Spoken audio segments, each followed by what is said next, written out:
சேலம் அரசு மருத்துவமனையில் கார் நிறுத்துவதில் துறை தலைவருக்கும் மயக்கவியல் மருத்துவருக்கும் இடையே தகராறு ஏற்பட்டது.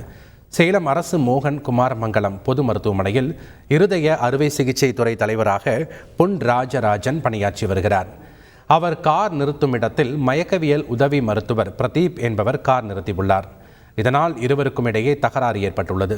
இதனிடையே காரின் டயரில் இருந்த காற்றானது பிடுங்கிவிடப்பட்டுள்ளது. இது தொடர்பாக பொன் ராஜராஜன் மற்றும் பிரதீப் ஆகியோர் செல்போனில் ஒருவரை ஒருவர் திட்டிக் கொண்டு கடுமையான வாக்குவாதத்தில் ஈடுபடும் ஆடியோ வெளியாகி பரபரப்பை ஏற்படுத்தியுள்ளது. நீ எங்க பிராக்டிஸ் பண்றன்னு பாத்துருவோம்டா. நான் இங்க தான்டா பிராக்டிஸ் பண்றேன். இப்போ உனக்கு என்ன பிரச்சனைன்னு சொல்லி கார் நிறுத்து தப்பா? நான் தான் தெரியாம நிறுத்திட்டேன்னு சொல்றேன். அது ஃபர்ஸ்ட் டைம். அதுக்குன்னு காது டயர் டயரை இது பிடிங்கி விடுவியா? ஆமா, காதை பிடிங்கி விடுவியா? பிடிங்கி விடுவோம்டா, பாக்கலாம்டா. நீ என்ன புடுங்குறத புடுங்குடா. சரிப்பா, நீ நான் என்ன சொல்றேன், வண்டி நிறுத்திட்டு இனிமே நிறுத்தாதேன்னு சொல்லு. அதுக்கு டயர் காத்த பிடிங்கி விடுற? நான் புடுங்கி விடுவோம்டா. நீ இன்னொரு தடவை நிறுத்தி பாடுற.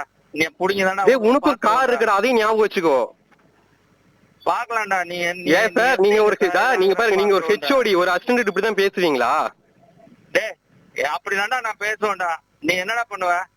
சார், நான் ஒண்ணும் பண்ண மாட்டேன். இதுதான் உங்களோட லெவலான்னு கேக்குறேன். வண்டி நிறுத்துறதுக்கு கார் டயர் காத்த பிடிங்கி விடுவீங்களா?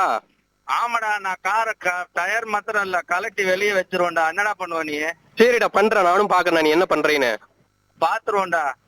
நீ மாத்திரமாவனே, நீ நாளைக்கு நிறுத்தி பாரு, நான் என்ன நடக்குதுன்னு பாக்குறேன். நான் இனிமே நிறுத்த மாட்டேன். அப்படி எனக்கு ஒண்ணு நிறுத்த தேவையில்லை. இங்க 1008 இடம் எனக்கு நிறுத்தத்துக்கு இருக்குது. அப்புறம் என்ன பண்ணுவ? போய் கம்ப்ளைண்ட் கொடு. நீ டிஎஸ் கார் பார்க்கிங் முன்னாடி எழுதி ஒட்டு, கண்ணு தெரியுற மாதிரி. நீ மட்டும் மேல தொங்கிட்டு எனக்கு தெரியுது.